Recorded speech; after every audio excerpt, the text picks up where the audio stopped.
के 11 बजे थे। जासूस राजवीर सिंह अपने कमरे में काम कर रहा था। उसके दस्तावेजों के पन्ने उसके मेज पर बिखरे हुए थे। वह एक मुश्किल मामले पर काम कर रहा था जिसमें कुछ सुराग मिलने का नाम नहीं ले रहे थे। तभी अचानक उसके फोन की घंटी बजी। राजवीर ने फोन उठाया। दूसरी तरफ से एक अनजान भारी आवाज सुनाई दी।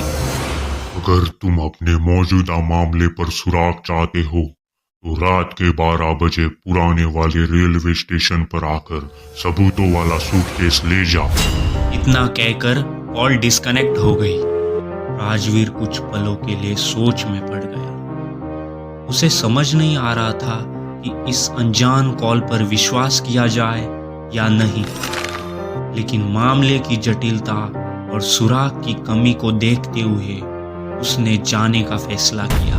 राजवीर ने अपने सारे दस्तावेज इकट्ठा किए, एक टॉर्च, पिस्तौल और कुछ जरूरी चीजों को अपने साथ लिया। उसने एक छाता उठाया और रात की अंधेरी सड़कों पर चल पड़ा। रात की ठंडी हवा में छाते का इस्तेमाल करते हुए रास्ते पर चलते चलते राजवीर उस पुराने वाले रेलवे स्टेशन पहुंचा। स्टेशन की हालत बहुत खराब थी। स्टेशन पुराना होने की वजह से वहां पे ना तो कोई स्टेशन मास्टर था और ना ही कोई पैसेंजर। चारों ओर अंधेरा और सन्नाटा पसरा हुआ था। राजवीर ने छाते को बंद किया और टॉर्च जलाकर स्टेशन का मुआयना करना शुरू किया। अचानक उसने एक कोने में एक सूटकेस देखा। उसने सतर्कता से सूटकेस के पास जाकर उसे खोला। सूटकेस में कुछ दस्तावेज और एक पेन ड्राइव थी। इससे पहले कि वह कुछ और देख पाता, उसे पीछे से किसी की आहट सुनाई। राजवीर ने तुरंत मुड़कर देखा और वहां कोई नहीं था। उसके दिल की धड़कनें तेज हो गई। बगल में एक बड़ा सा जनरेटर रखा हुआ था। इससे पहले कोई वहां आ जाता, राजवीर तुरंत दौड़कर उस जनरेटर के पीछे छिप गया और उस आहट का इंतजार करने लगा। कुछ ही देर बाद एक लंबा अजनबी काले सूट में टोपी पहने हुए उसके पास आया। अजनबी धीरे धीरे चक्कर काटते हुए एक जगह पर जांच करने लगा। ऐसा लग रहा था कि वह किसी की तलाश में आया है, लेकिन उसे कुछ भी नहीं मिला। निराश होकर अजनबी वापस अपनी राह पर चल पड़ा। राजवीर ने उस अजनबी का पीछा करना शुरू किया।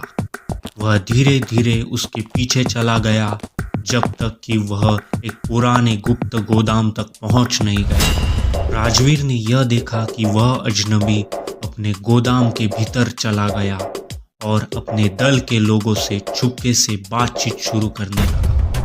राजवीर, जो इस गुप्त गोदाम के बाहर खड़ा था, दरवाजे के पीछे छिपकर उनकी जासूसी करने की कोशिश कर रहा था। धीरे धीरे राजवीर ने सुना कि वो लोग एक नई चोरी की तैयारी कर रहे हैं जो शहर में आने वाले दिनों में हो सकती है। अब अचानक अंदर से अजनबी को लगा कि कोई उनकी बातें चुपके से सुन रहा है। जैसे ही उसे शक हुआ, उसने अपने लोगों को चुप कराया और धीरे धीरे गोदाम के दरवाजे की तरफ बढ़ने लगा। इधर बाहर राजवीर को अंदर की बातें सुनाई देना अचानक से बंद हो गई और उसे यह एहसास हुआ कि शायद उन्हें बाहर किसी के होने का शक हुआ हो। राजवीर को यह समझ आया कि वह अजनबी गोदाम की दरवाजे की तरफ बढ़ रहा है। राजवीर की धड़कनें तेज हो गई। उसे समझ नहीं आ रहा था कि क्या किया जाए और वो बहुत डर गया। रहस्यमयी अजनबी ने दरवाजा खोला और बाहर किसी की मौजूदगी का अंदेशा किया, पर वहां कोई नहीं था। ठंडी हवा ने उसके चेहरे को छुआ और उसने चारों ओर ध्यान से देखा, पर कोई नहीं दिखा। इसी बीच राजवीर अपने सूटकेस के साथ घर की ओर भागता हुआ आया। उसका दिल तेजी से धड़क रहा था। घर पहुंचते ही उसने तुरंत दरवाजा बंद किया और सबूतों पर नजर दौड़ाना शुरू किया। उस पेनड्राइव में उसे एक चौंकाने वाला सुराग मिला। उसमें एक फाइल थी जिसमें दिखाया गया था कि कैसे अजनबी ने एक बूढ़े आदमी को उसके छोटे बेटे के सामने अगवा किया था। जी हाँ, ये वही अजनबी था, टोनी, जिससे राजवीर अभी अभी बचकर भाग आया था। राजवीर को बार बार उस बूढ़े आदमी की दर्द भरी आवाज सुनाई दे रही थी। अबे, अबे मुझे बचाओ बेटे, मुझे बचाओ। राजवीर ने समझ लिया कि बॉबी वही है जो अजनबी मास्टरमाइंड को बेनकाब करने की कोशिश कर रहा है, क्योंकि वह अपने पिता को सुरक्षित बचाना चाहता है। अब राजवीर के सामने सबसे बड़ा सवाल था कि बॉबी कौन है, वह अब कहाँ है और उसका अजनबी टोनी के साथ क्या नाता है। जैसे ही राजवीर नए सबूतों का और अधिक बारीकी से अध्ययन कर रहा था, उसकी नजर एक और वीडियो पर पड़ी।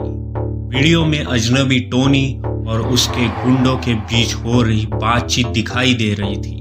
वे किसी बड़े डकैती की योजना बना रहे थे। अचानक राजवीर के घर के अंदर एक धीमी सी आहट सुनाई दी। राजवीर का दिल धड़कते हुए रुक गया। वह मुड़ा और देखा कि खिड़की का पर्दा हिल रहा था। ऐसा लग रहा था जैसे किसी ने खिड़की से झांकने की कोशिश की। उसी वक्त दरवाजे की घंटी जोर से बजी। राजवीर ने चौंकते हुए दरवाजा खोला। जैसे ही उसने दरवाजा खोला, बाहर वाले ने बिजली की तेजी से राजवीर पर मुक्का मारा। राजवीर दर्द में चिल्लाते हुए बोला, कौन हो तुम और मेरे घर में क्यों आए हो? बाहर वाले ने एक और जबरदस्त मुक्का मारा और राजवीर बेहोश होकर गिर पड़ा। जब वह होश में आया, उसने खुद को एक अनजान जगह पर पाया। उसकी आंखें एक अंधेरे कमरे में खुली, जहां वह एक लकड़ी की कुर्सी पर बंधा हुआ था और उसके हाथ कुर्सी के पीछे बंधे हुए थे, मुंह पर कपड़ा बंधा हुआ। कमरे में इतना अंधेरा था जैसे सदियों से इस्तेमाल नहीं हुआ। दीवारों पर मकड़ी के जाले और नमी से बदबूदार दीवारें उसे और भयभीत कर रही थी। कमरे की एक कोने में चूहों की चिचियाहट सुनाई दे रही थी।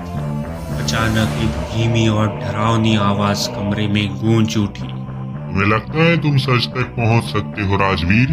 राजवीर की आंखें डर से फैल गईं और एक परछाई धीरे धीरे उसकी ओर बढ़ने लगी।